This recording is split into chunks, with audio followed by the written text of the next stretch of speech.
Hello. आवाज आ रही है सभी को?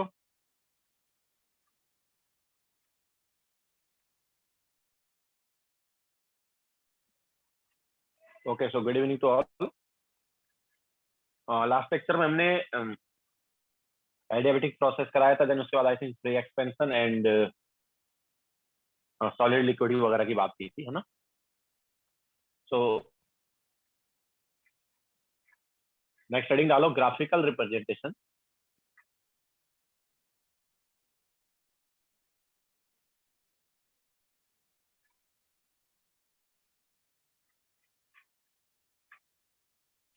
Of different process.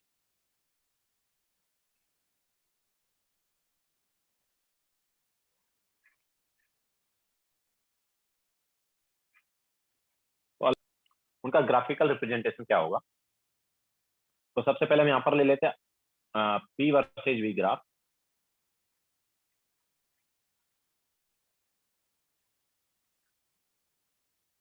तो V P versus V graph में हम अगर अलग अलग प्रोसेस के ग्राफ देखें तो कैसे आ सकता है? तो अगर हम बात करेंगे आइसोकोरिक प्रोसेस की, तो आइसोकोरिक प्रोसेस में क्या होता है यार? क्या कांस्टेंट होता है? वॉल्यूम कांस्टेंट होता है ना? तो अगर वॉल्यूम कांस्टेंट है तो ग्राफ ऐसा रहेगा ही नहीं रहेगा, है ना? और ऑब्वियसली डायरेक्शन की अगर हम बात करेंगे तो या तो यहाँ पर प्रेशर कम हो सकता है, प्रेशर बढ़ सकता है ना? तो डायरेक्शन जस्ट ऐसे रहेगी, है ना? अगर प्रेशर कम होगा तो ये वाला राइट साइड वाला, एंड प्रेशर बढ़ेगा तो लेफ्ट साइड वाला ना। अगर प्रेशर कम हो रहा है तो उसको हम क्या बोलेंगे? तो ऑब्वियसली देखो, कांस्टेंट वॉल्यूम पर अगर प्रेशर डिक्रीज हो रहा है देन टेम्परेचर भी डिक्रीज होगा ना, तो हम इसे कूलिंग बोल सकते हैं ना। ये वाला एक तरह से कूलिंग वाला ग्राफ हो गया। एंड लेफ्ट वाला जो हमने बनाया है इसमें डायरेक्शन ऊपर की साइड हमने बनाई है, तो यहाँ पर क्या होगा? यहाँ पर प्रेशर बढ़ रहा है, टेम्परेचर बढ़ेगा, तो इसको हम हीटिंग वाला ग्राफ बोल सकते हैं। ठीक है, यहाँ पर क्या है? Volume constant.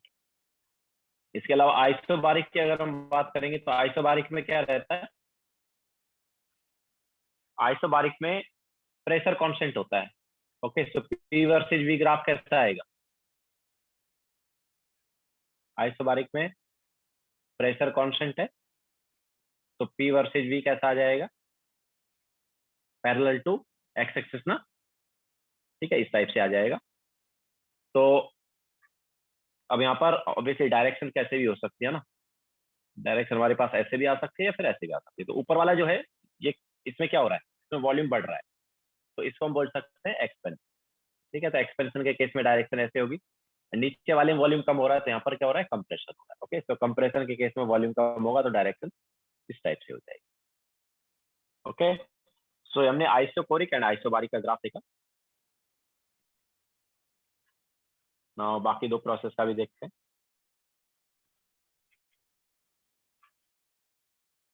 बोलो। सर यहाँ पे एक्सपेंशन को हम हीटिंग नहीं बोल सकते क्या सर, आइसोबारिक में? हाँ, yes we can obviously, because volume बढ़ रहा है तो टेम्परेचर बढ़ेगा। बट एक्चुअली क्या है कि जनरली हम एक्सपेंशन एंड कंप्रेशन वाले ग्राफ्स की बात करते हैं। फर्स्ट वाले ग्राफ में एक्सपेंशन कंप्रेशन हो नहीं सकता था, दैट्स व्हाई यहाँ पर हमने हीटिंग एंड कूलिंग लिया है। इसके ओके बाद सर। बाकी डायरेक्ट एक्सपेंशन एंड कंप्रेशन के रेस्पेक्ट में बोले। ओके सर, कोई डाउट था सर।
यस बोलो। सर तो ये यहाँ पे आइसोकोरिक प्रोसेस का सर यहाँ पे स्लोप क्या होगा, मतलब यहाँ तो स्लोप तो इन्फिनिटी हो जाएगा ना, तो एग्जैक्टली बिल्कुल बिल्कुल, p वर्सेज v मतलब ग्राफ का स्लोप इन्फिनिटी आएगा इन आइसोकोरिक में। अच्छा यस सर। बोलो क्या डाउट है फिर।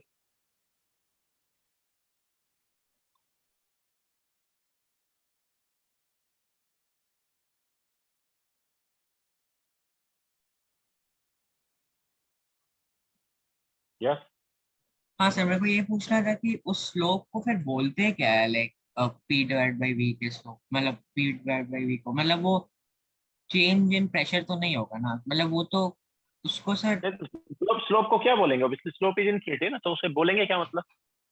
मतलब जैसे उसका टर्म क्या होगा, मतलब वो dp by dv is infinity ना। हाँ वो पता है, वो नहीं बोल रहा हूँ, मतलब तो थर्मोडायनेमिक्स में उसका टर्म क्या होता है। मतलब इसको वैसे बोलेंगे लाइक v इज कांस्टेंट, मतलब मैं समझ नहीं पा रहा हूँ क्या बोलना चाह रहा है। v इज कांस्टेंट है ना। अच्छा, जैसे कोई इसके लिए, इसके स्लोप के लिए पीवी ग्राफ के स्लोप के लिए कोई सेपरेट नाम नहीं है, जैसे डिस्टेंस और टाइम के ग्राफ के लिए वेलोसिटी होता है ना स्लोप, तो इसमें ऐसा कोई नाम नहीं है पी और बी के ग्राफ के लिए स्लोप के लिए। वेलोसिटी होता है, मतलब क्या बोल रहा है अच्छा डिस्टेंस वर्सेज टाइम का जो, हाँ ऐसे उसको ही वेलोसिटी मतलब, बोल हाँ सकते हो। हाँ तो नहीं सिमिलरली नहीं है। नहीं नहीं नहीं, यहाँ पर थोड़ा ये सब नहीं है सर, ठीक है सर। नहीं नहीं, मतलब अगर तुम्हें बोलना है तो यू कैन से कि यार मैं बता देता हूँ अभी। सो पीवी इसके लिए तुम्हें आइडियल गैस इक्वेशन यूज करना पड़ेगा। So PV equal to N R T and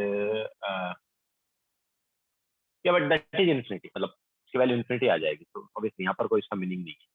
हाँ दूसरे किसी प्रोसेस में जरूर यहाँ पर उसका डीवी डीपी बाई डीवी का मीनिंग हो सकता है, but in these two process यहाँ पर कोई मीनिंग नहीं बनता। फर्स्ट वाले प्रोसेस में the slope is infinity, second वाले प्रोसेस में द स्लोप इज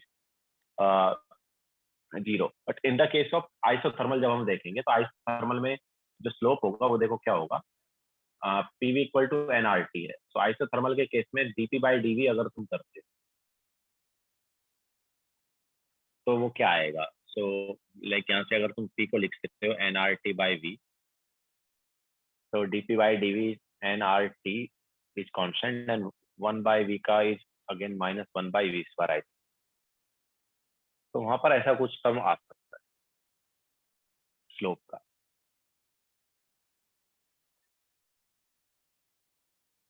ठीक है, तो इस टाइप से स्लोप तुम निकाल सकते हो, बट यहाँ पर वैसा कुछ है नहीं जैसा लास्ट टाइम हम बोल रहे थे। मतलब तुम जो बोल रहे हो डिस्प्लेसमेंट एंड टाइम वगैरह के ग्राफ की बात कर रहे हैं, तो वैसा कुछ यहाँ पर हो गया सबका ना। और कुछ डाउट है। ठीक है, सो नाउ आइसोथर्मल का ले लेते हैं। So in the case of isothermal,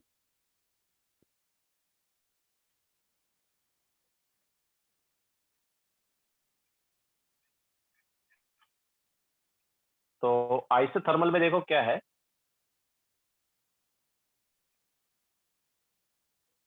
PV is equal to क्या होता है, कांस्टेंट होता है कि नहीं। So P is equal to, या हम ऐसे बोल सकते हैं P is inversely proportional to. Clear है। So P versus V graph कैसा आएगा फिर,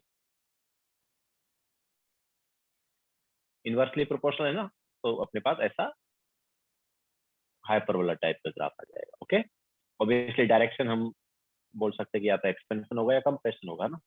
डायरेक्शन मतलब ऊपर वाले में हमने एक्सपेंशन किया है क्योंकि वॉल्यूम बढ़ रहा है, और नीचे वाले का डायरेक्शन जो है वो क्या बता रहा है, कंप्रेशन बता रहा है। तो this is isothermal. What about adiabatic. तो एडियाबैटिक में प्रेशर और वॉल्यूम में क्या रिलेशन था यार।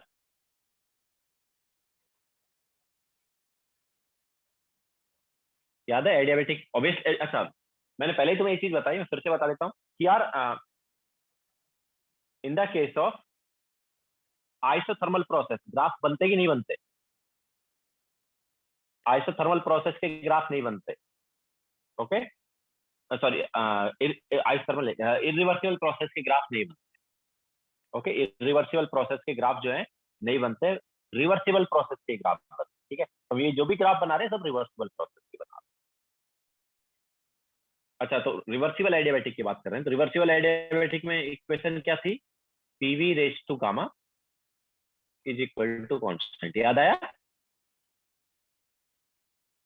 PV raise to gamma is constant, तो P is inversely proportional to 1 by V raise to, तो यहाँ पर भी इनवर्सली प्रोपोर्शनल आएगा। तो ग्राफ जो है ऑलमोस्ट उसी टाइप का होगा जैसा फर्स्ट वाला है, बट थोड़ा सा डिफरेंस आ जाता है वहाँ पर। ठीक है, तो फर्स्ट टाइप जैसा ही ग्राफ आएगा। हम अभी थोड़ी देर बाद कंपेयर भी कर लेंगे आइसोथर्मल एंड एडियाबैटिक में कि यार किसका ऊपर होता है किसका नीचे होता है। तो दिस इज एक्सपेंशन एंड नीचे वाले में हमने वॉल्यूम कम किया, दैट इज कंप्रेशन।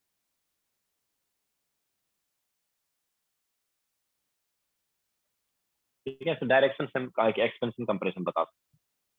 बाकी ग्राफ का शेप ऑलमोस्ट आइसोथर्मल जैसा ही है। ठीक है, बिकॉज प्रेशर जो है यहाँ पर वॉल्यूम के क्या है, इनवर्सली प्रोपोर्शनल है। जैसे जैसे वॉल्यूम तुम बढ़ाओगे प्रेशर क्या होगा, कम।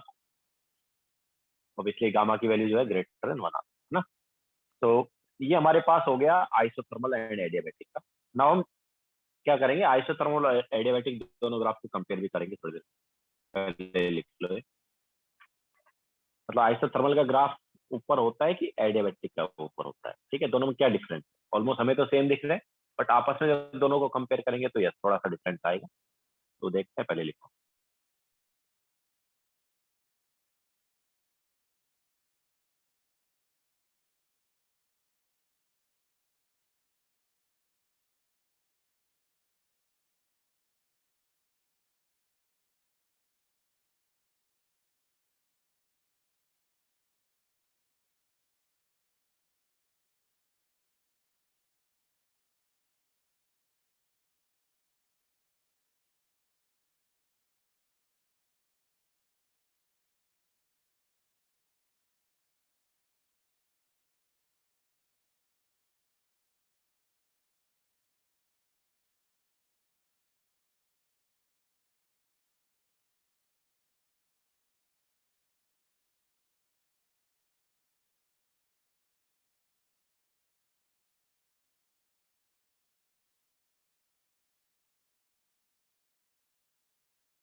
हो गया सबका?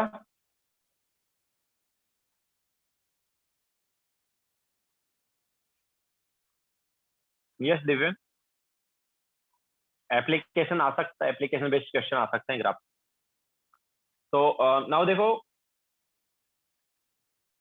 अगर हम चारों प्रोसेस को कंपेयर करना चाहें तो हम यहाँ पर कंपेयर कर सकते हैं।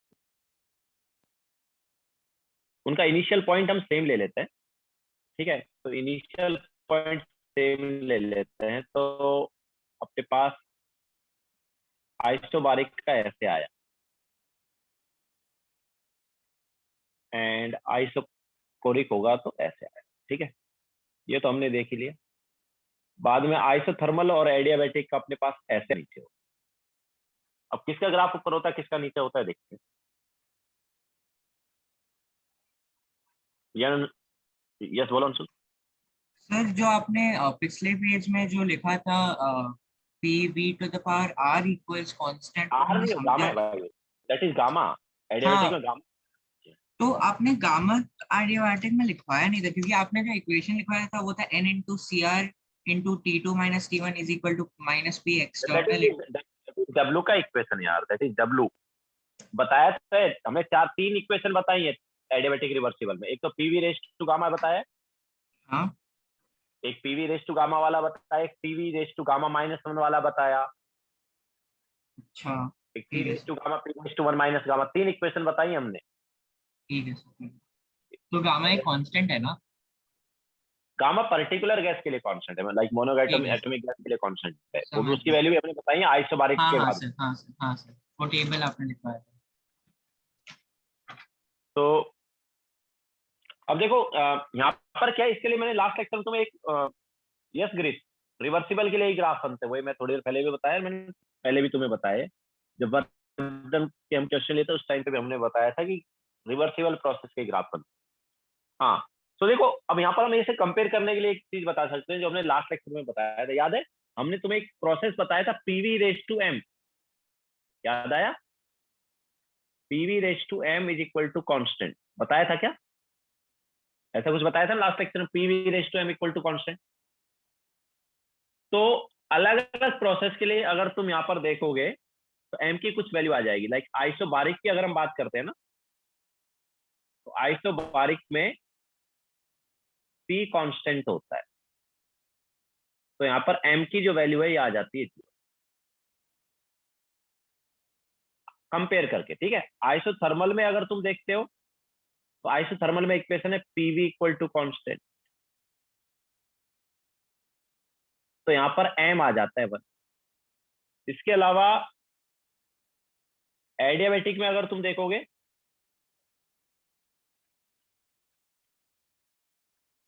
तो एडियाबैटिक का इक्वेशन क्या है? PV raise to M is equal to constant है, तो यहाँ पर sorry, PV raise to gamma is constant, ठीक है? पीवी रेस टू गामा जो है यहाँ पर क्या होता है, कांस्टेंट होता है, तो एम की वैल्यू क्या आ जाती है? गामा, और हमें पता है गामा इज ग्रेटर देन, ठीक है? इसके अलावा आइसोकोरिक जो है इसमें होता है वॉल्यूम कांस्टेंट,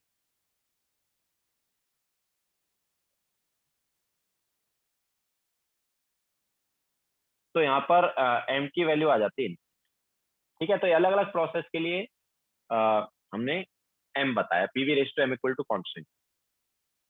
नाउ आइसोबारिक के लिए एम 0 है एंड आइसोकोरिक के लिए एम जो है वो इंफिनिटी, ठीक है? तो एक्चुअली में पता है क्या है, जैसे जैसे एम बढ़ेगा ग्राफ नीचे शिफ्ट होता जाएगा, ठीक है? जितना ज्यादा एम होगा ग्राफ उतना ही नीचे शिफ्ट होता जाएगा। तो एडियाबैटिक एंड आइसोथर्मल दोनों में एम किसका ज्यादा है? आइसोथर्मल का ज्यादा है कि एडियाबैटिक का ज्यादा है?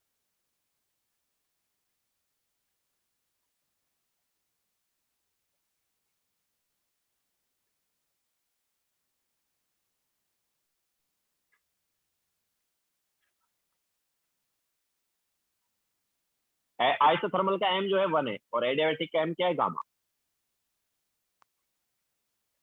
Okay, no Girish, sorry, no Dishita, M is not slope actually, M just यहाँ पर क्या है, वो P raise to M equal to constant से हम अलग अलग प्रोसेस को कंपेयर करेंगे तो एम की वैल्यू आएगी। एम कुछ भी नंबर है जो कि पीवी रेस टू समथिंग है ना, वो रेस टू समथिंग वाला पार्ट जो है वो एम। तो अलग अलग प्रोसेस के लिए एम कुछ यहाँ पर हो सकता है। लास्ट लेक्चर में भी हमने जब तुम्हें सी प्रोसेस बताया था तब इसके बारे में बताया था, ठीक है? तो जितना ज्यादा एम होगा उतना ज्यादा ग्राफ नीचे शिफ्ट होता जाएगा। तो अब देखो यहाँ से देख सकते हो कि यार एडियाबैटिक का जो एम है वो गामा है जो कि ग्रेटर देन 1 है, और आइसोथर्मल का एम क्या है? 1, ठीक है? तो एडियाबैटिक का नीचे ग्राफ आएगा क्योंकि उसका एम का वैल्यू ज्यादा है, ठीक है? और आइसोथर्मल का ऊपर आएगा, क्यों? क्योंकि आइसोथर्मल का एम जो है वो क्या है? 1 है, और एडियाबैटिक का एम जो है वो क्या है? गामा। क्लियर है? तो जितना ज्यादा एम का वैल्यू उतना ही ग्राफ नीचे शिफ्ट होता जाएगा। इसके अलावा एक और मैं तुम्हें तरीका बताऊंगा कंपेयर करने का, आइसोथर्मल एंड एडियाबैटिक। पहले ये देख लो, है ना? ये तो हमने एम के रेस्पेक्ट में बताया कि जैसे जैसे m बढ़ेगा वैसे वैसे ग्राफ नीचे शिफ्ट होता जा रहा है। एंड याद रखना दिस इज फॉर एक्सपेंशन, है ना, एक्सपेंशन का केस लिया हम। अब हम अलग एक और तरीका है जिससे कंपेयर कर सकते हैं, पहले लिख लो।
बोलो।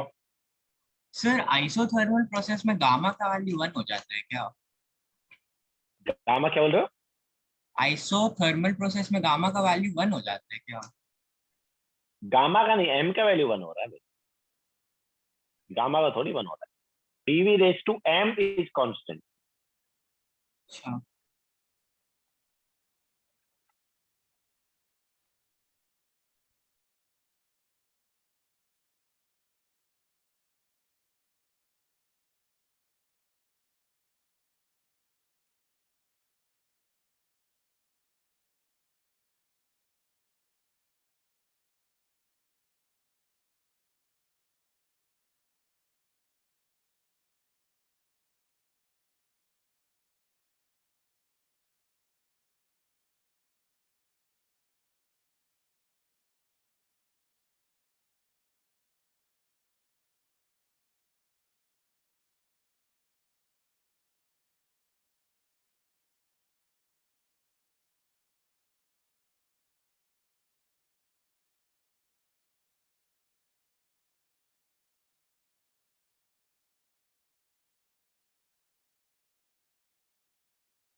दिव्यन वेट करो, बता देंगे तुम। लिख लिया सबने?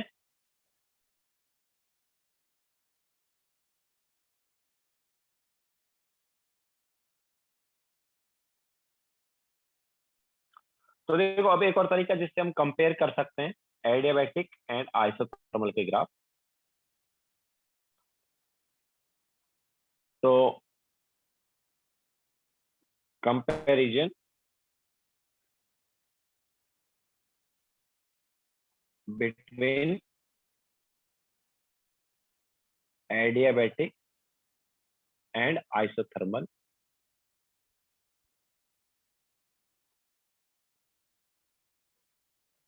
तो पहले हम एक्सपेंशन लेते हैं। तो देखो इनिशियल स्टेट सेम रखेंगे, ठीक है, इनिशियल स्टेट सेम रखा और फाइनल स्टेट हमारे पास कुछ ऐसे आया। दिस इज इनिशियल स्टेट और ये क्या है, ये फाइनल स्टेट। तो हमें पता है आइसोथर्मल प्रोसेस जो है, फॉर आइसोथर्मल क्या होता है, डेल्टा टी जो है वो 0 है। तो हम बोल सकते हैं कि जो टी फाइनल आइसोथर्मल है वो टी इनिशियल आइसोथर्मल के इक्वल है, ठीक है। अच्छा, इसके अलावा इनिशियल स्टेट सेम रखा है ना, तो हम ये भी बोल सकते हैं कि T initial isothermal is equal to T initial adiabatic, because हमने इनिशियल स्टेट क्या रखा है, सेम रखा है। ओके, सो इनिशियली आइसोथर्मल का जितना टेम्परेचर हम ले रहे हैं उतना ही एडियाबैटिक का भी इनिशियल टेम्परेचर, ठीक है। Now for isothermal delta T 0 है, तो डेल्टा टी 0 है तो ऑब्वियसली उसका जो फाइनल टेम्परेचर आइसोथर्मल का वो इनिशियल टेम्परेचर के इक्वल। What about adiabatic? तो फॉर एडियाबैटिक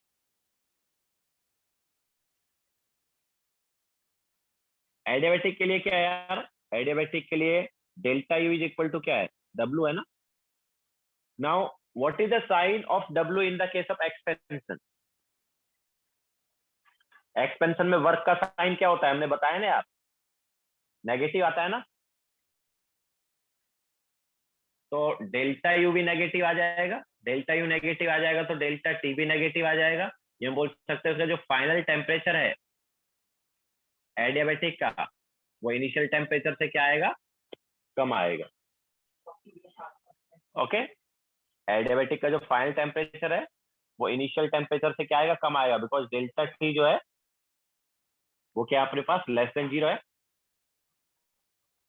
ओके, तो T final adiabatic is less than T initial adiabatic.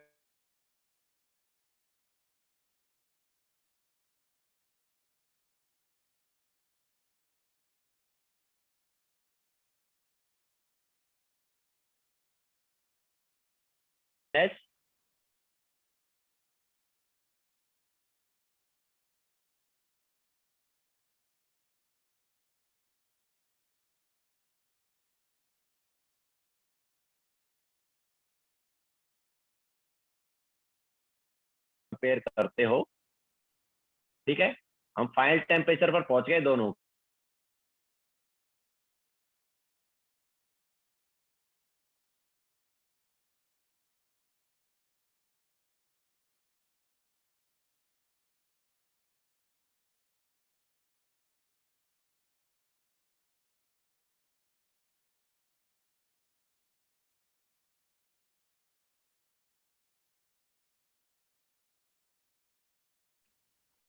उतना ज्यादा प्रेशर तो ज्यादा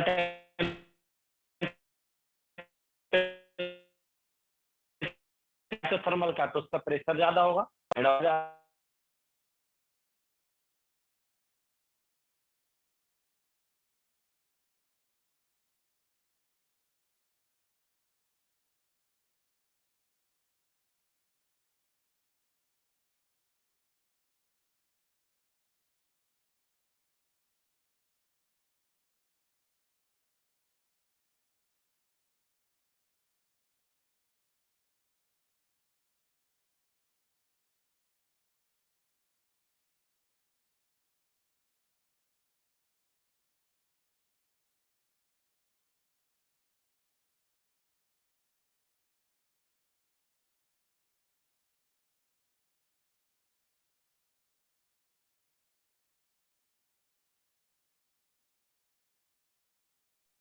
हेलो, आवाज आ रही है?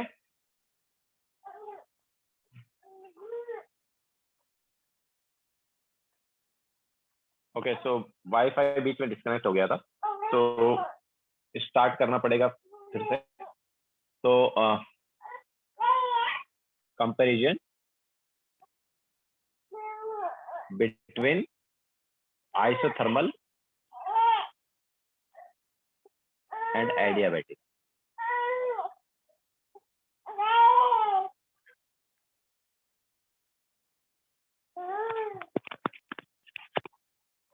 आइसोथर्मल एंड एडियाबेटिक का कंपैरिजन देख रहे हैं।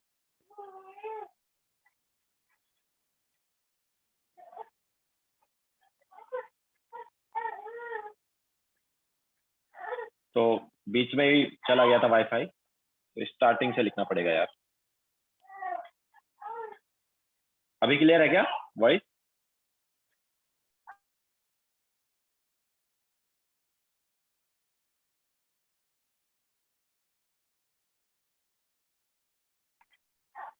ओके, सो हम ये बोल रहे थे कि यार पी वर्सेज वी ग्राफ अगर हम बनाएंगे यहाँ पर, तो हम पहले एक्सपेंशन वाला केस ले रहे हैं ना। हमने पहले एक्सपेंशन का केस लिया है कि एक्सपेंशन में हमारे पास किसका ग्राफ ऊपर होगा। ऑब्वियसली वो पहले ही देख चुके हैं कि यार एडियाबेटिक का नीचे होता है और आइसोथर्मल का ऊपर होता है ना, बट फिर से एक बार देखते हैं दूसरे तरीके से। तो ये हमारे पास इनिशियल स्टेट हमने सेम ले ली है और फाइनल स्टेट जो है वो डिफर कर रही है दोनों की। ऑब्वियसली आइसोथर्मल का ऊपर है, एडियाबेटिक का नीचे है, तो आइसोथर्मल का ऊपर कैसे आ रहा है वो देखते हैं।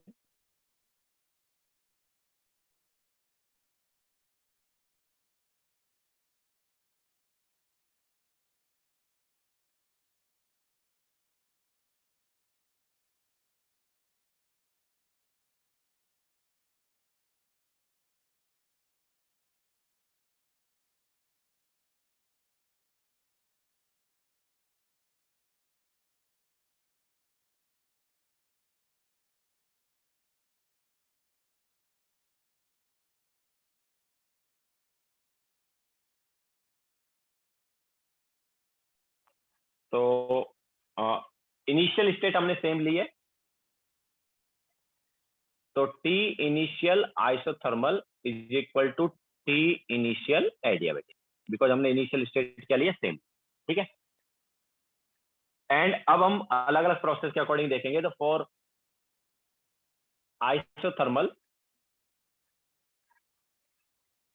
डेल्टा टी जो है वो क्या है, 0 है ना। इसका मतलब क्या है कि उसका जो फाइनल टेम्परेचर है आइसोथर्मल का, वो उसके इनिशियल टेम्परेचर के इक्वल। क्लियर है। इसके अलावा एडियाबैटिक की बात करेंगे तो फॉर एडियाबैटिक क्या है यार, एडियाबैटिक के लिए क्या होता है, delta U is equal to W होता है कि नहीं। एडियाबैटिक प्रोसेस का delta U equal to W, and ये एक्सपेंशन का केस है, तो डब्ल्यू क्या है, लेस देन 0, नेगेटिव आता है डब्ल्यू एक्सपेंशन में। तो डेल्टा यू लेस देन 0 है, मतलब डेल्टा टी जो है वो भी क्या होगा, लेस देन 0 होगा ना। ना इसका मीनिंग क्या है, डेल्टा टी लेस देन 0 का मीनिंग क्या है कि उसका जो फाइनल टेम्परेचर है एडियाबैटिक का, वो इनिशियल टेम्परेचर से क्या है, कम है। क्लियर है। तो एडियाबैटिक का फाइनल टेम्परेचर इनिशियल टेम्परेचर से कम है, लेकिन देखो T initial adiabatic can be written as T initial isothermal क्या। Okay, so T final of adiabatic is less than आ गया, हम क्या करें, टी इनिशियल एडियाबैटिक को हम क्या लिख देंगे, टी इनिशियल आइसोथर्मल लिख देंगे, ठीक है। So we can write it as T initial isothermal. लेकिन देखो T initial isothermal can be written as T final isothermal. T initial isothermal जो है it can be written as T final isothermal. तो यहाँ पर क्या आ गया हमारे पास, टी फाइनल एडियाबैटिक आ गया less than T final isothermal. तो ये फाइनल टेम्परेचर जब हम कंपेयर करते हैं तो आइसोथर्मल का ज्यादा आया एंड एडियाबैटिक का कम आया। तो जितना ज्यादा यार टेम्परेचर होगा उतना ज्यादा प्रेशर होगा कि नहीं होगा। कांस्टेंट वॉल्यूम पर जितना ज्यादा टेम्परेचर उतना ज्यादा प्रेशर। अगर ज्यादा प्रेशर है तो ऑब्वियसली ग्राफ ऊपर रहेगा, है ना। तो आइसोथर्मल का प्रेशर टेम्परेचर ज्यादा तो उसका प्रेशर भी ज्यादा होगा, दैट्स व्हाई आइसोथर्मल का जो ग्राफ है वो ऊपर आ रहा है। एंड एडियाबैटिक का टेम्परेचर कम है तो उसका प्रेशर भी कम होगा, तो एडियाबैटिक का ग्राफ जो है वो नीचे आ रहा है। क्लियर है सभी को, ठीक है। तो इस टाइप से मैं दूसरा एक और तरीका है जिससे कंपेयर कर सकते हैं कि यार जब एक्सपेंशन हो रहा है तो आइसोथर्मल का ग्राफ ऊपर होगा और एडियाबैटिक का नीचे होगा, ठीक है। लिखो फिर आगे चलते हैं।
बोलो।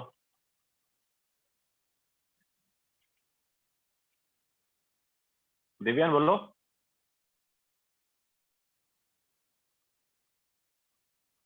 यस अंशुल। सर तो एडियाबैटिक प्रोसेस में टेम्परेचर चेंज होता है ना? Yes obviously. हाँ, तो सर अगर उसमें हीट ट्रांसफर नहीं होता है तो उसमें सीवी, क्या वो टेम्परेचर चेंज का एनर्जी होता है? मतलब सीवी नहीं, मतलब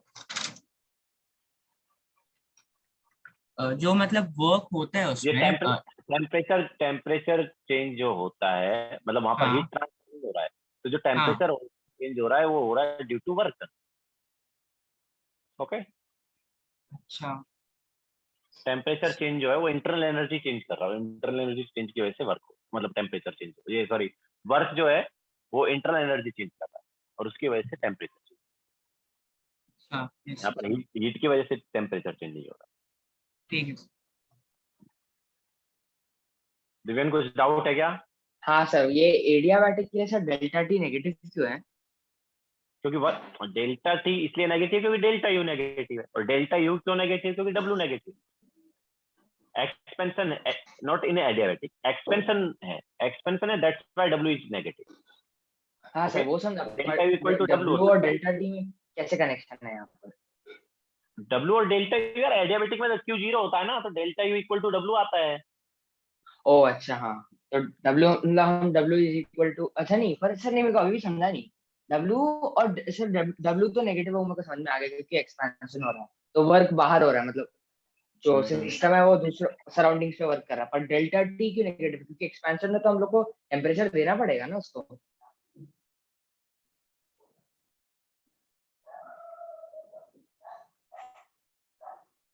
क्या बोल रहे हैं? सर जब एक्सपेंशन हो रहा है तो जो हाँ, फाइनली जो टेम्परेचर रहेगा वो ज्यादा होना चाहिए ना इनिशियल से, क्यों क्यों? क्योंकि गैस एक्सपैंड तभी होगा ना कि, हाँ, हाँ तो तभी तो एक्सपैंड होगा, वरना एक्सपैंड। गैस एक्सपेंड हो रही है, ठीक है, तो डब्ल्यू हाँ सर। नेगेटिव है, क्यू जीरो है, हाँ तो डब्ल्यू नेगेटिव है, तो W equal to delta U की वजह से डेल्टा यू भी नेगेटिव होना चाहिए ना, हाँ। और डेल्टा ओके, यू होता है अच्छा। MCV delta T. हाँ, और फिर डेल्टा टी नेगेटिव होगा तभी यू नेगेटिव होएगा। हम्म। अच्छा ठीक है, ठीक। तो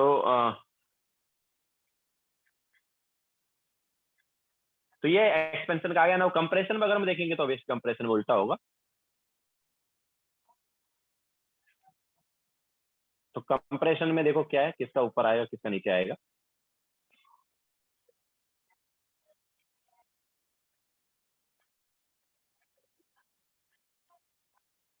तो वहां पर भी हम वही बोलेंगे, यार इनिशियल स्टेट सेम ले लेते हैं एंड फाइनल जो है वो ऑब्वियसली डिफर करेगी। तो कंप्रेशन में ऐसा कुछ है। तो T initial isothermal is equal to T initial adiabatic, ठीक है, इनिशियल स्टेट सेम ले ली हमने।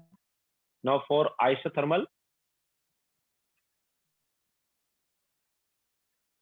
डेल्टा टी जीरो है, तो डेल्टा टी जीरो है तो ऑब्वियसली टी फाइनल आइसोथर्मल जो है उसके इनिशियल टेम्परेचर के इक्वल है। लेकिन फॉर एडियाबैटिक प्रोसेस क्या होगा यार? एडियाबैटिक के लिए हमें पता है delta U is equal to क्या है, डब्ल्यू, एंड यहाँ पर कंप्रेशन के केस में डब्ल्यू पॉजिटिव आता है।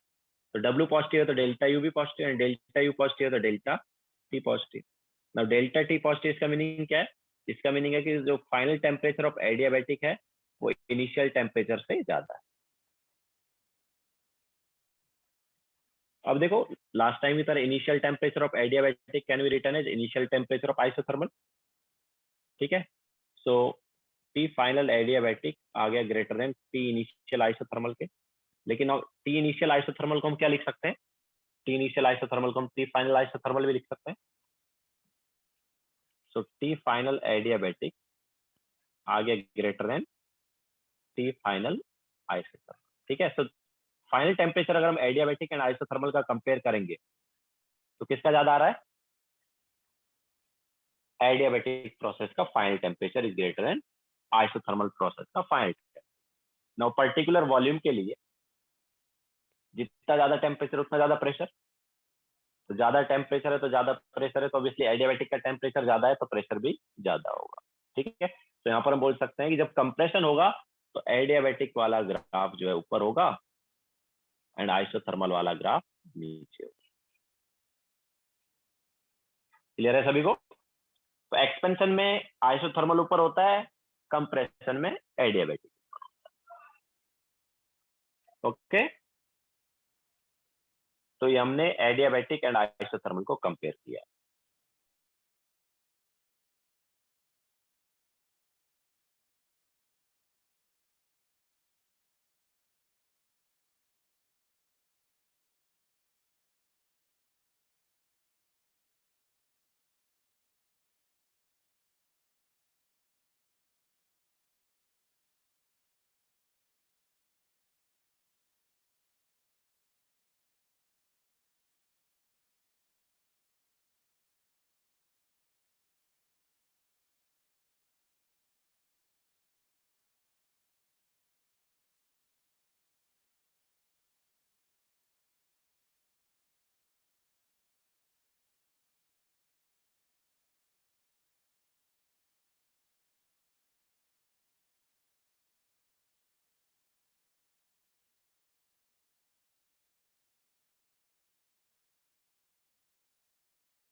हो गया सभी का?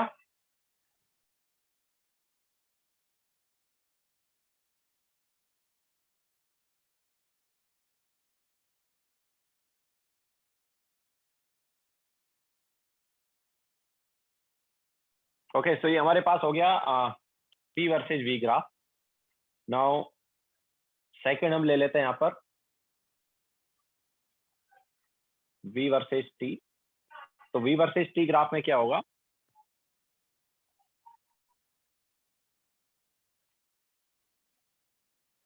बोलो। सर अगर v बढ़ते जाएगा तो p जीरो को टेंड करेगा कि p नेगेटिव में जाएगा?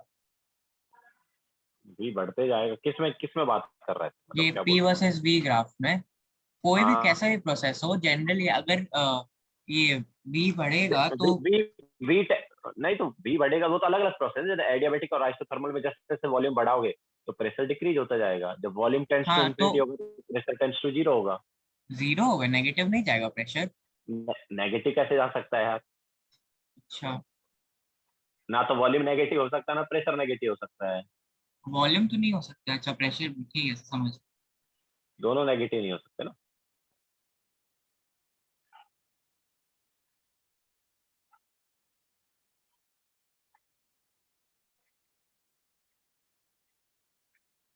तो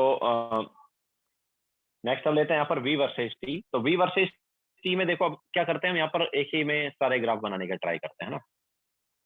तो अगर हमारे पास आइसोकोरिक है तो हम इनिशियल स्टेट वगैरह सेम नहीं ले रहे, जस्ट ऐसे ही बता रहे हैं कि कैसे कैसे रह सकता है। तो आइसोकोरिक है तो यार वॉल्यूम कांस्टेंट है, ठीक है। तो ऐसा डायरेक्शन भी नहीं दिखा रहे हो तो अपने आप बता सकते हो कि डायरेक्शन अगर वॉल्यूम बढ़ रहा है तो एक्सपेंशन है ना, वो सब बता ही सकते हो। हाँ, तो आइसोकोरिक ऐसे रहेगा। आइसोथर्मल कैसे रहेगा? टेम्परेचर कांस्टेंट है तो आइसोथर्मल ऐसे हो गया। इसके अलावा आइसोकोरिक में क्या है यार? आइसोकोरिक में क्या, सॉरी आइसोबारिक में क्या है? आइसोबारिक में प्रेशर कांस्टेंट है ना।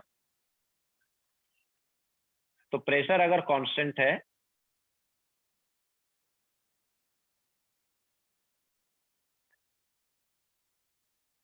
तो यहाँ पर क्या आता था, v is directly proportional to t था ना, तो कैसा आएगा graph?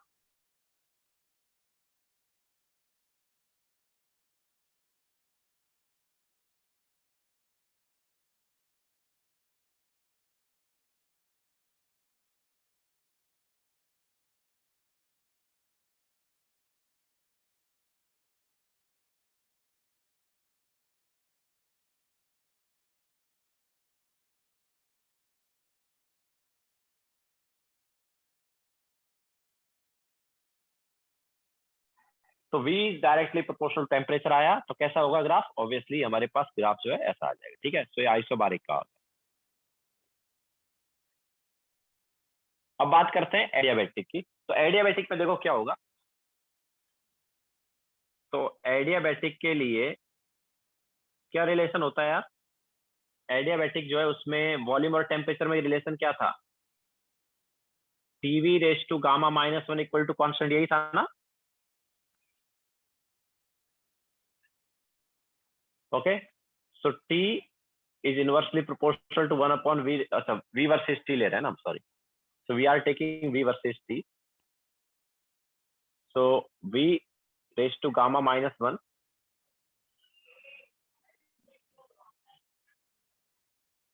is inversely proportional to t, या v is inversely proportional to 1 upon t raised to 1 upon gamma minus। Okay, ऐसा कुछ है। तो अब देखो टेम्परेचर बढ़ाएंगे तो वॉल्यूम कैसे होगा, तो इसके लिए क्या करते हैं, गामा की कोई एक वैल्यू लेके देख लेते हैं। मान लो हम यहाँ पर गामा ले लें, if gamma is equal to 5/3 ले लें मान लो। ठीक है, गामा अगर 5/3 ले तो या क्या होगा इक्वेशन देखो, v is directly proportional to 1 upon t raise to क्या आ जाएगा? अगर हम गामा 5/3 लेंगे तो 5/3 माइनस 1 दैट इज 2/3।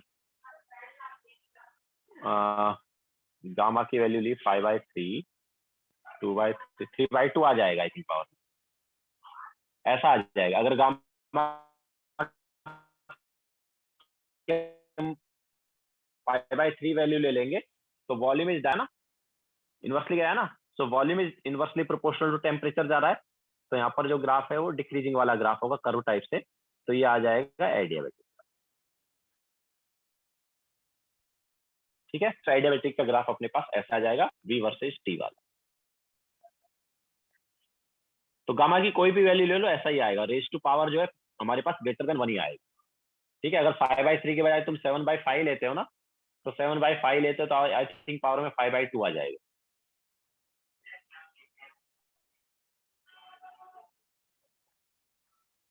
तो इनवर्सली जाएगा वॉल्यूम एंड टेम्परेचर।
हो गया सभी का?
ओके नाउ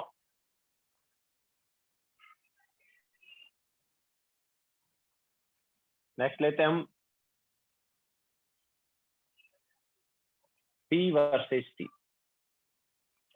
तो P वर्सेस T में देखो कैसा आएगा। तो ऑब्वियसली आइसोबारिक प्रोसेस में प्रेशर कांस्टेंट है तो वो ऐसा हो जाएगा ना, एंड आइसोथर्मल में टेम्परेचर कांस्टेंट है तो ऐसा आएगा। इसके अलावा भी आइसोकोरिक का क्या होगा यार? तो आइसोकोरिक में क्या रहता है? वॉल्यूम कांस्टेंट होता है ना, तो फिर pressure is directly proportional to temperature आएगा। तो pressure is directly proportional to temperature, तो जैसे पहले आइसोबारिक आ रहा था वैसा भी आइसोकोरिक आ जाएगा। तो एक तरह से आइसोबारिक और आइसोकोरिक के इंटरचेंज हो गए। नाउ बात करते हैं एडियाबैटिक की। तो एडियाबैटिक में अभी देखो क्या होगा, पी टेम्परेचर पे कैसे डिपेंड करेगा। एडियाबैटिक प्रोसेस में देखो क्या है, T raise to gamma, P raise to 1 minus gamma is equal to constant, यही था ना। तो T is inversely proportional to, मतलब T raise to gamma is inversely proportional to P raise to 1 minus gamma. हम बोल सकते हैं T is directly proportional to 1 upon P raise to 1 minus gamma upon gamma, ऐसा आएगा। तो gamma की कोई एक वैल्यू ले लो। अगर हम बोलते हैं गामा इज 5/3, मोनोएटॉमिक वाला ही अगर ले लेते हैं, तो फिर पावर में क्या आएगा यार देखो। ये 1 माइनस 5/3 क्या हुआ, -2/3 हुआ, और नीचे 5/3 -2/3 -2/3 डिवाइड बाय 5/3 -2/5 आ रहा है आई थिंक पावर में। तो temperature is directly proportional to 1 upon T raise to -2/3, यही आएगा। एक मिनट,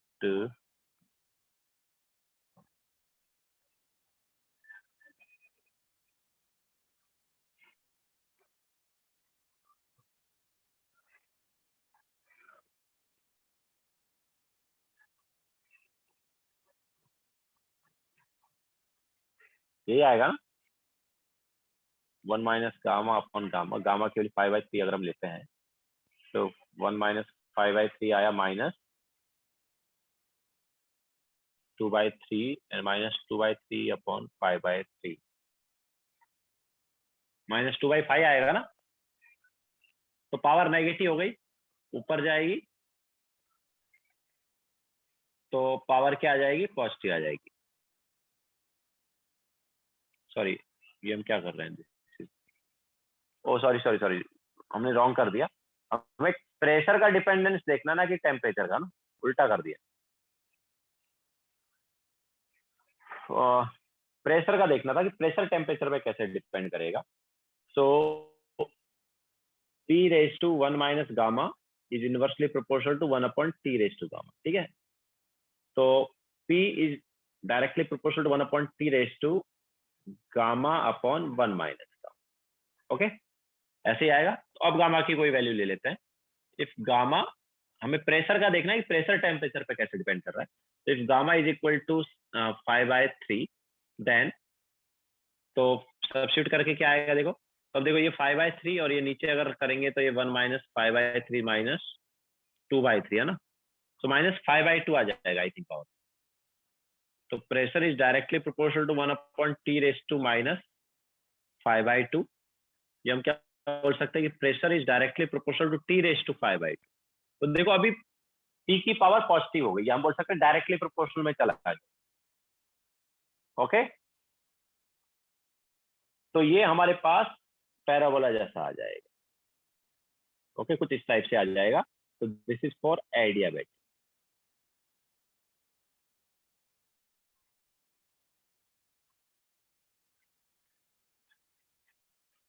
ओके। सो एडियाबैटिक में हमारे पास ऐसा ग्राफ आ जाएगा।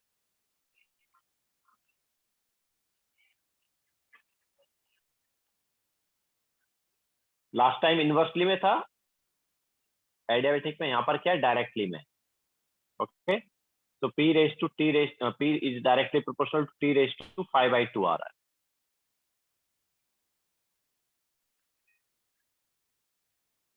तो ये हमने तीनों टाइप के ग्राफ ले लिए, पी वर्सेज वी भी ले लिया है, वी वर्सेज टी भी ले लिया एंड पी वर्सेज टी भी ले लिया। ओके, नाउ ग्राफ को यूज करके हम वर्क भी निकाल सकते हैं, पी वर्सेज वी ग्राफ जो है वर्क भी आ सकता है। तो नेक्स्ट उसी की बात करेंगे, लिखो पहले।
बोलो।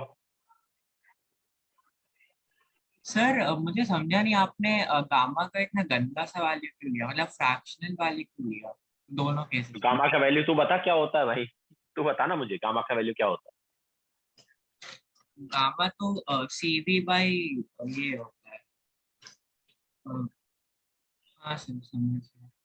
तो मतलब ये हमेशा ऐसा ही टाइप का कर्व, ये तो नहीं कर्व डिपेंड करेगा ना जो भी गामा का नहीं, वैल्यू। तो ऑब्वियसली मतलब आएगा, बट उसका शेप ऑलमोस्ट ऐसा ही। हाँ जो समझ। जो टेम्परेचर की पावर होगी वो ग्रेटर देन 1 रहेगी, अच्छा, तो इसी टाइप का आएगा। स्लोप थोड़ी बहुत चेंज हो सकती है बट आएगा ऑलमोस्ट इसी टाइप का शेप।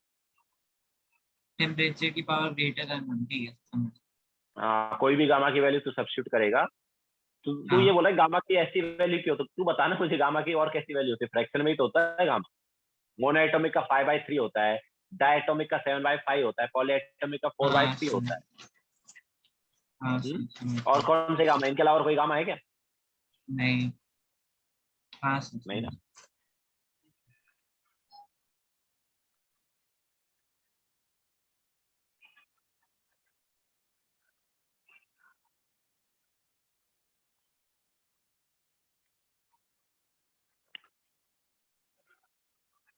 तो चाहे कोई भी गैस ले लो, पावर में ग्रेटर देन 1 ही आएगा, ठीक है। मोनोएटॉमिक, डायटोमिक, पॉलीएटॉमिक, कोई भी लो, पावर में ग्रेटर देन 1 ही आएगा। अगर तुम यहाँ पर 7/5 ले लेते हो, डायटोमिक वाला ले लेते हो, तो आई थिंक पावर में 7/2 आ जाएगा। अगर 4/3 लेते हो तो आई थिंक पावर में 4 आ जाएगा, ठीक है। सो अब इसकी पावर जो है टी की पावर ग्रेटर देन 1 ही आएगी। तो नाउ नेक्स्ट हम यहाँ पर लेंगे वर्क डन फ्रॉम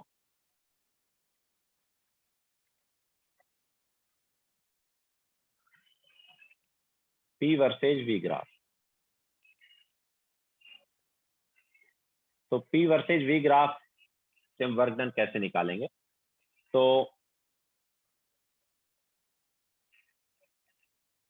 कोई भी पीवी कर्व दिया है, ठीक है, मान लो ऐसा हमारे पास ये कर्व है कोई, तो इसका एरिया अंडर द कर्व जो है वो हमें वर्क देता है। ओके, वर्क जो है वो क्या होगा? Work is area under the curve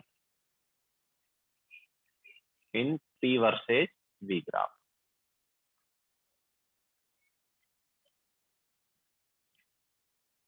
तो पी वर्सेज वी ग्राफ में जो एरिया अंडर द कर्व है वो हमें क्या देता है?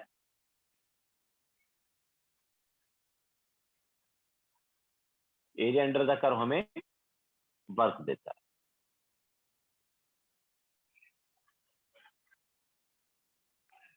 ठीक है, तो यहाँ पर जो साइन है वो क्या है, मतलब हम ऐसा बोल सकते हैं कि मैग्नीट्यूड ऑफ वर्क ये रहेगा, ठीक है। Magnitude of work will B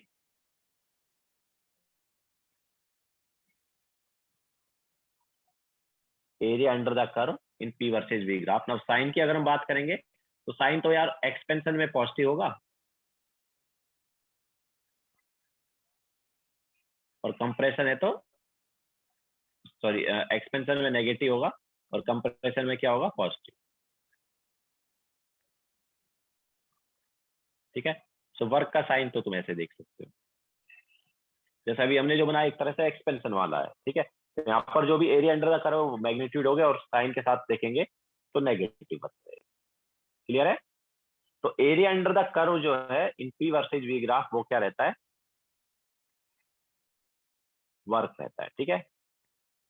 किसी भी पी वर्सेज वी ग्राफ में जो एरिया अंडर द कर्व होगा किसी प्रोसेस का वो हमें वर्क देगा। डेरिवेशन तो यार ये तुमने फिजिक्स में पढ़ा ही होगा ना। जैसे कोई अगर हम बोल रहे हैं यार कि वाई वर्सेज एक्स ग्राफ है ना, तो याद है उसका मतलब हमारे पास कोई ग्राफ ऐसा है तो इसका एरिया क्या होता था? याद आया क्या कुछ? एरिया क्या होता है इसका? फिजिक्स में बताया होगा ना, area is y d x ना।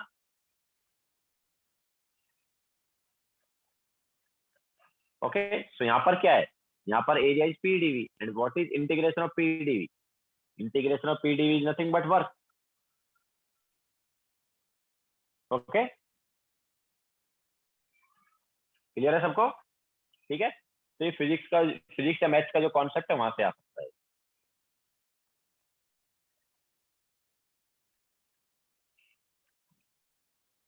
बोलो।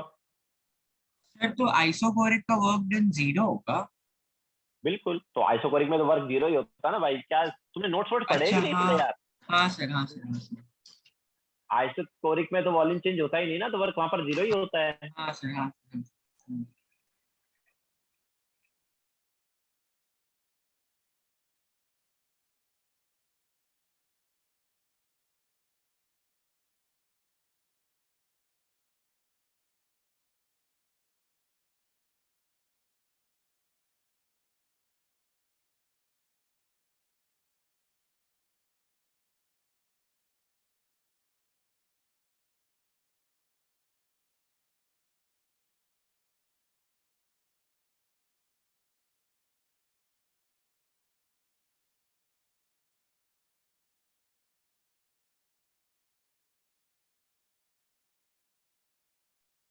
हो गया सबका?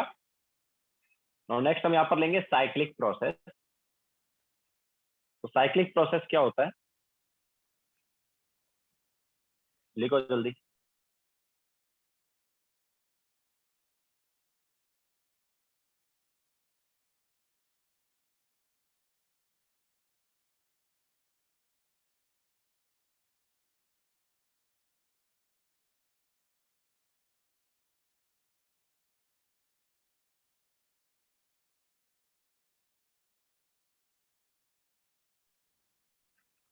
Okay, so next is cyclic process.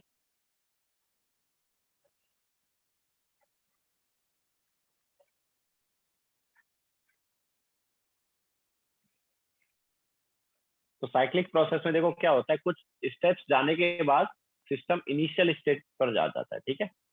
तो आफ्टर सेवरल स्टेप्स, ये हम बोल सकते हैं प्रोसेस, है ना। कुछ प्रोसेस करने के बाद स्टेट जो है सिस्टम की सेम हो जाती है। तो after several steps system returns to initial state, ठीक है। जैसे मान लो हम एक ऐसे ही ग्राफ ले लें, तो इसमें पहले मतलब ऐसे गया मान लो, फिर ऐसे गया और फिर मान लो ऐसे, ठीक है। ऐसे मान लो अपने पास गया है ए बी, ठीक है। तो इस टाइप से मान लो हो गया, तो मतलब वापस इनिशियल स्टेट पर आ गया। तो देखो याद रखना ऐसे केस में क्या होता है, जो delta U and delta H है वो जीरो रहेंगे। क्यों? क्योंकि state function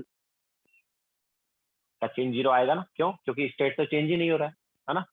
initial state is final state. तो ऐसे केस में delta U equal to delta H आता है, और ऑब्वियसली वो जीरो ही रहता है ना। तो delta U and delta H zero रहेंगे, क्योंकि हम इसको ऐसा बोल सकते हैं टेम्परेचर चेंज नहीं हुआ ना, वापस इनिशियल टेम्परेचर पर आ गया ना सिस्टम, ठीक है। तो डेल्टा टी अपने पास क्या है, जीरो है। या हम बोल सकते हैं कि delta U and delta H zero है। तो डेल्टा यू अगर जीरो है तो delta U is equal to क्या होता है, क्यू प्लस डब्ल्यू होता है ना, होता ही नहीं।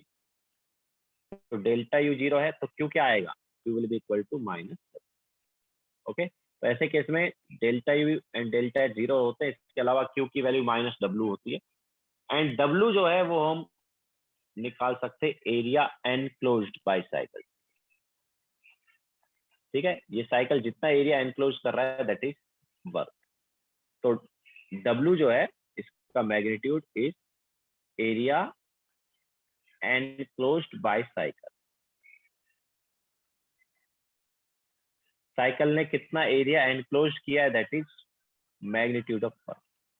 साइन की अगर हम बात करेंगे तो साइन में तो ऐसा है कि यार क्लॉकवाइज अगर हमारे पास है, ओके। साइन की अगर हम बात करेंगे तो क्लॉकवाइज जो है उसका नेगेटिव होगा, एंड एंटी क्लॉकवाइज जो है उसका पॉजिटिव। ओके, तो हमने जो अभी बनाया साइकिल, इसमें क्या है, क्लॉकवाइज जा रहा है ना, तो ऑब्वियसली इस केस में जो वर्क है वो क्या है, नेगेटिव, ठीक है। और एंटी क्लॉकवाइज अगर साइकिल है तो उस केस में जो वर्क आता है वो क्या आता है, पॉजिटिव। ओके, तो ये हमारे पास हो गया साइक्लिक प्रोसेस, जिसमें सिस्टम जो है इनिशियल स्टेट पर वापस आ जाता है। ओके, और सिस्टम जब इनिशियल स्टेट पर वापस आ गया मतलब टेम्परेचर पहले वाला हो गया, प्रेशर पहले वाला हो गया, वॉल्यूम पहले वाला हो गया ना, सब चीजें पहले वाली हो गई। तो टेम्परेचर जब चेंज ही नहीं हो रहा है तो डेल्टा टी जीरो, और डेल्टा टी जीरो है तो delta U and delta H भी जीरो हो जाए।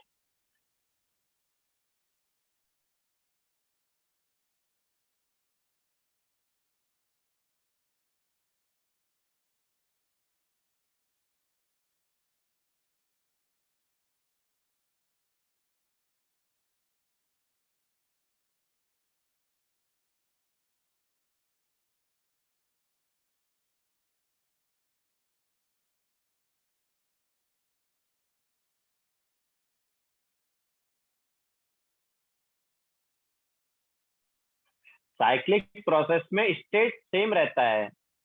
जब साइक्लिक प्रोसेस कंप्लीट हो जाता है तो जो स्टेट है वो सेम वही रहेगा जो इनिशियल स्टेट है, मतलब प्रेशर भी कांस्टेंट है, वॉल्यूम भी कांस्टेंट है, टेम्परेचर भी कांस्टेंट है। हर्षिल, आज हम फर्स्ट लॉ कंप्लीट कर देंगे, देन इसके बाद थर्मोकेमिस्ट्री स्टार्ट करेंगे, एंड देन उसके बाद थर्मोडायनेमिक्स का सेकंड लॉ वाला पार्ट आएगा। सो पूरा चैप्टर कंप्लीट होने में आई थिंक आज टुडे इज 6th लेक्चर, तो पूरा चैप्टर कंप्लीट होने में 13 लेक्चर्स के अराउंड लग जाएंगे।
हो गया सबका?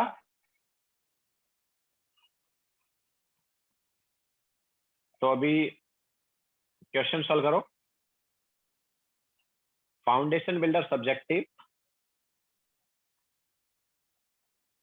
Question number 17। Foundation builder subjective question number 17।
Foundation builder objective नहीं, subjective.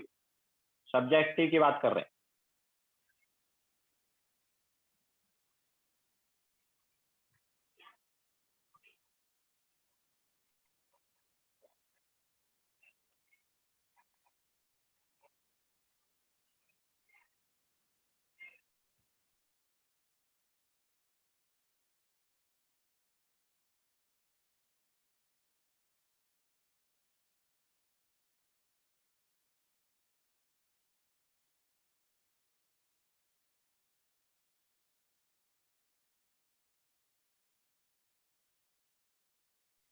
Work done by gas है ना, दैट्स व्हाई उन्होंने वो लिख दिया ना।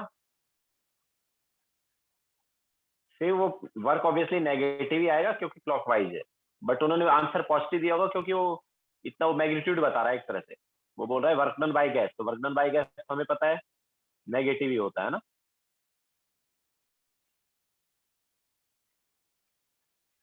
नेगेटिव वर्क आ रहा है, इसका मतलब वर्क डन बाय गैस, इसलिए जस्ट वो मैग्नीट्यूड बता रहा है।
आएगा आंसर किसी का?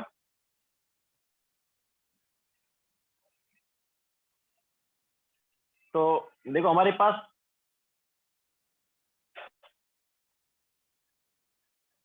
प्रोसेस कुछ इस टाइप से दिया है।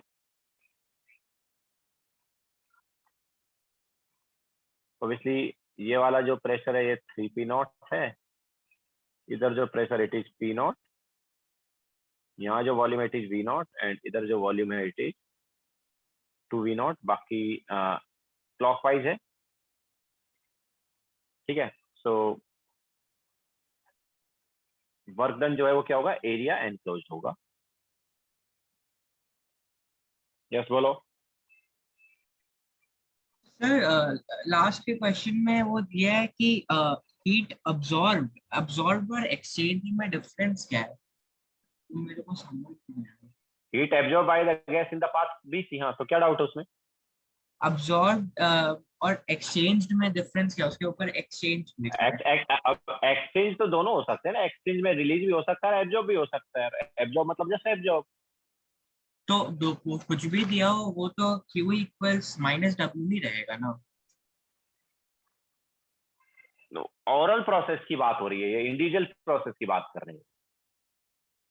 CA पाथ, AB पाथ और BC पाथ तीनों को मिला के ओरल पाथ आया। ओरल अच्छा ओरल साइक्लिक प्रोसेस हमने W इक्वल टू -Q बताया।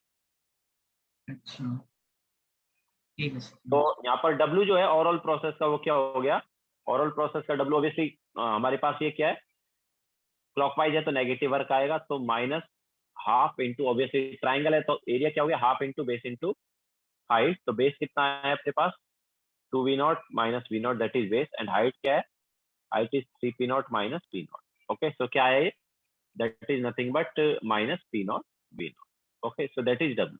ऑब्वियसली नेगेटिव साइन, इसका मतलब क्या है, वर्क डन बाय गैस है ना, या वर्क डन बाय सिस्टम है।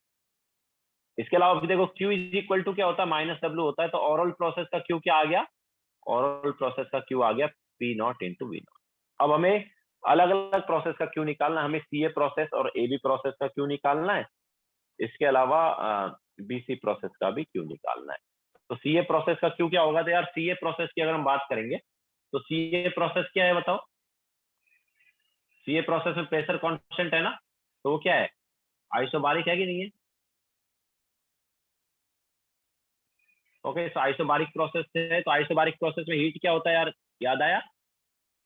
आइसोबारिक प्रोसेस में heat is nothing but delta H, and delta H मतलब NCP डेल्टा T। क्लियर है क्या? Now it is monoatomic gas, number of moles is 1, है ना। सो मोनोएटॉमिक गैस है तो Q क्या हो जाएगा, Q is equal to NCP is 5/2R into delta T। Now it is 5/2 NR delta T। Now NR delta T को क्या लिख सकते हैं यार हम, NR डेल्टा T जो है उसको क्या लिखा जा सकता है, देखो PV इज इक्वल टू होता है NRT, तो delta of PV is equal to delta of NRT। तो यहाँ पर एक्चुअली क्या आ जाता है, यहाँ पर आ जाता है P delta V is equal to NR delta T आ जाता है। तो दैट्स वाई Q क्या आ जाएगा, तो NR डेल्टा T की जगह हम P डेल्टा V लिख सकते हैं, तो it is nothing but 5/2 P delta V। So it is 5/2, what is P, ठीक है, so it is 5/2 and P कितना है, P यहाँ पर है P0 इंटू डेल्टा V कितना है, फाइनल माइनस इनिशियल करते हैं। Okay delta V is final minus initial, तो क्या आ गया है, that is nothing but -5/2 P0 V0। Okay तो ये CA प्रोसेस का हीट आ गया है।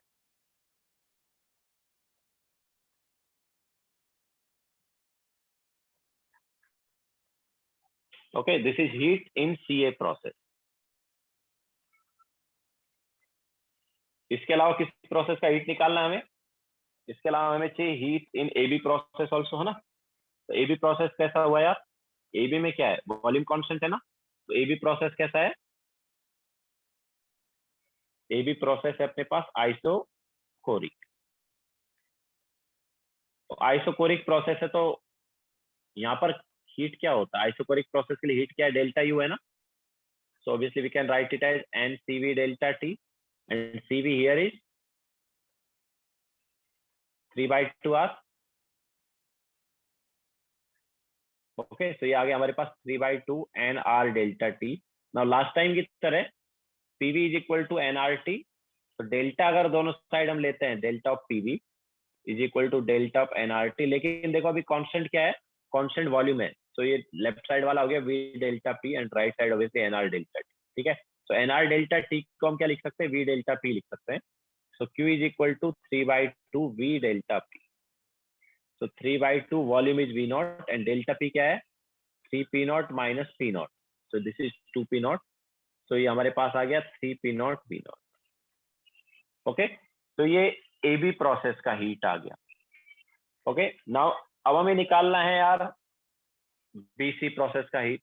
तो BC प्रोसेस ना तो आइसोथर्मल है, ना एडियाबैटिक है, ना आइसोकोरिक आइसोबारिक है, कुछ अलग ही प्रोसेस। ठीक है, तो बीसी प्रोसेस का हीट कैसे निकालेंगे, तो हमें पता है तीनों मतलब सारे प्रोसेस का हीट मिला के जो है ओवरऑल प्रोसेस का हीट होगा ना, QAB plus QBC plus QCA is equal to क्या आएगा, ओवरऑल हीट, जो कि कितना दिया है, ओवरऑल हीट कितना है हमारे पास, it was P naught V naught.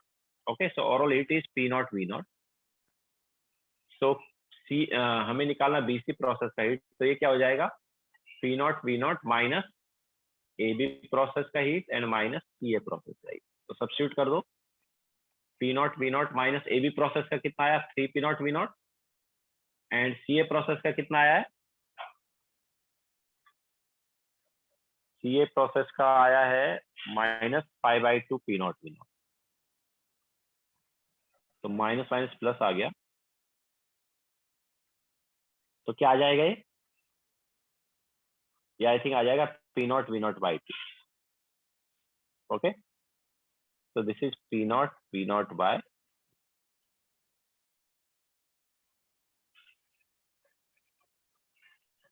तो ये हमें BC प्रोसेस का हीट है। इसके अलावा तुम्हें क्या निकालना है, इसके अलावा तुम्हें निकालना है टेम्परेचर मैक्सिमम। ठीक है, इस पूरे प्रोसेस में मैक्सिमम टेम्परेचर क्या है वो तुम्हें निकालना है। तो मैक्सिमम टेम्परेचर कैसे निकालोगे आप, तो obviously PV equal to NRT से हम देख सकते हैं, जहां पर P इंटू V की वैल्यू मैक्सिमम है वहां पर टेम्परेचर मैक्सिमम होगा।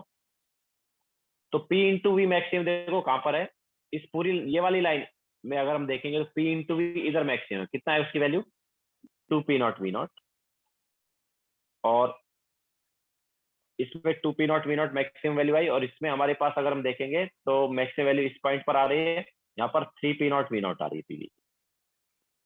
तो इस लाइन में अगर हम देखेंगे तो PV की value P naught V not और 3P नॉट V नॉट के बीच में होगी, और हॉरिजॉन्टल लाइन में P naught V naught and 2P naught V not के बीच में होगी, बिकॉज वर्टिकल लाइन में वॉल्यूम कांस्टेंट है, तो प्रेशर जैसे जैसे बढ़ेगा टेम्परेचर बढ़ेगा, तो सबसे ज्यादा टेम्परेचर इस पॉइंट पर आएगा। सिमिलरली इस लाइन में प्रेशर कांस्टेंट है, तो जैसे जैसे ये वॉल्यूम बढ़ेगा टेम्परेचर बढ़ेगा, सबसे ज्यादा टेम्परेचर इधर आया। लेकिन ये जो ये वाली लाइन है ना यार, इसका कुछ नहीं पता है, मतलब इस लाइन के अलावा अगर हम देखेंगे, इस लाइन का नहीं देखें तो मैक्सिमम टेम्परेचर इस पॉइंट पर आ गया, लेकिन ये जो लाइन है इसमें देखो क्या है, टेम्परेचर वगैरह कांस्टेंट है, टेम्परेचर चेंज हो रहा है क्योंकि PV चेंज हो रहा है। तो इस लाइन में मे भी हो सकता है टेम्परेचर कम हुआ हो या हो सकता है बढ़ा हो। ठीक है, सो हमें ये लाइन का चेक करना है कि इस लाइन में तो कहीं पर टेम्परेचर नहीं आ रहा है मैक्सिमम, तो कैसे करें भाई, तो यहाँ पर डिफ्रेंशिएट करना पड़ेगा, एंड डिफ्रेंशिएट करके जीरो करना पड़ेगा। याद है मैक्सिमा कैसे निकालते हैं, मैक्सिमा कैसे निकालते हैं, टेम्परेचर की मैक्सिमम वैल्यू चाहिए तो टेम्परेचर को डिफ्रेंशिएट करना पड़ेगा और डिफ्रेंशिएट करके जीरो करना पड़ेगा, तो जिसमें पड़ा होगा ना मैक्सिमा मिनिमा निकालने वाला, लोकल मैक्सिमा। ओके, तो कैसे करें, तो सबसे पहले तो हमें इक्वेशन बनाना है यहाँ पर टेम्परेचर और वॉल्यूम वगैरह वाला। तो देखो इस ग्राफ का इक्वेशन क्या होगा, ये वाला जो ग्राफ है, ये वाली लाइन जो है, इसका इक्वेशन क्या होगा, स्ट्रेट लाइन है, इसका इक्वेशन क्या होगा, तो स्ट्रेट लाइन का इक्वेशन क्या होता है यार, y minus y1 is equal to y2 minus y1 upon x2 minus x1 into x minus x1, यही होता है ना। तो यहाँ पर p minus p1 is equal to y2 minus y1 that is p naught minus 3p naught divided by x2 minus x1, that is 2v naught minus v naught, into x minus x1, that is v minus v naught.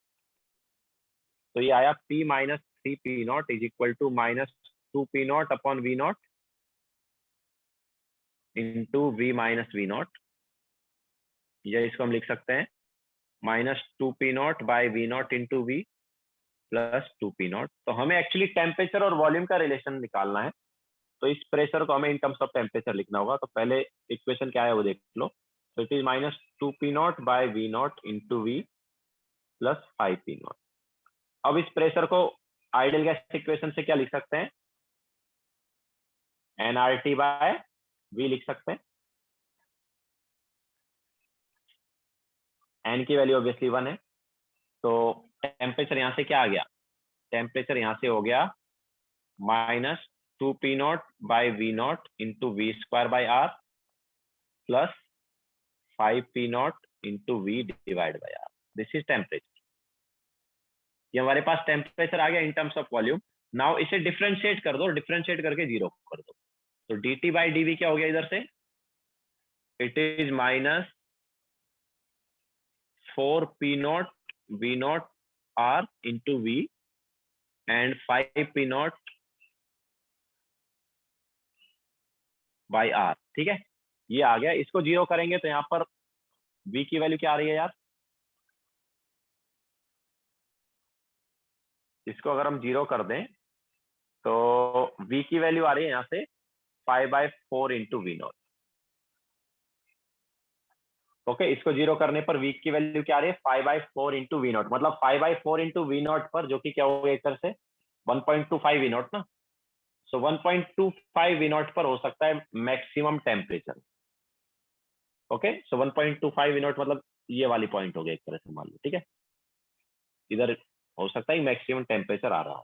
तो देखते हैं कि यार temperature क्या है 5/4 v naught पर. तो T temperature या T max is equal to क्या होगा, हमारे पास इक्वेशन क्या है, माइनस 2p naught. इसमें हम सब्स्टिट्यूट करेंगे v को. Okay, so minus 2p naught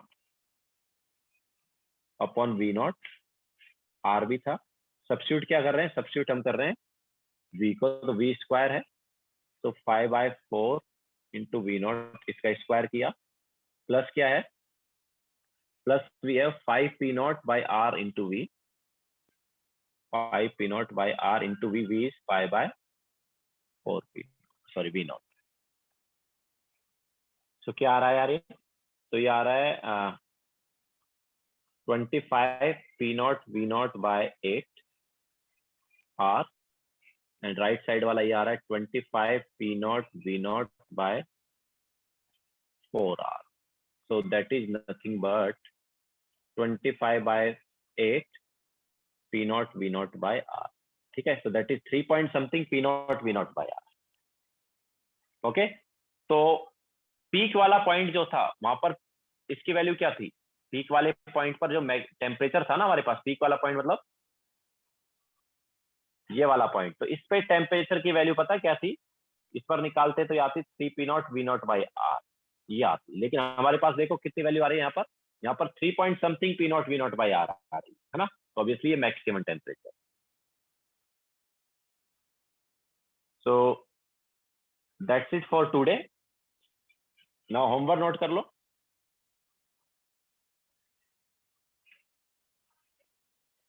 तो फाउंडेशन बिल्डर ऑब्जेक्टिव जो है उसमें question number 1 to 19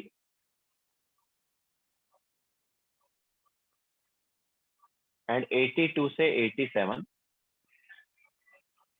foundation builder subjective में question number 1 to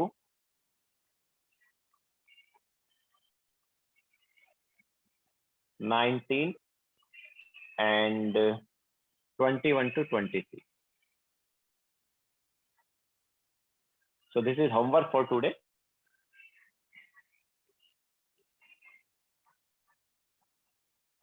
Yes, first law is over. Now next lecture में हम thermochemistry start करेंगे.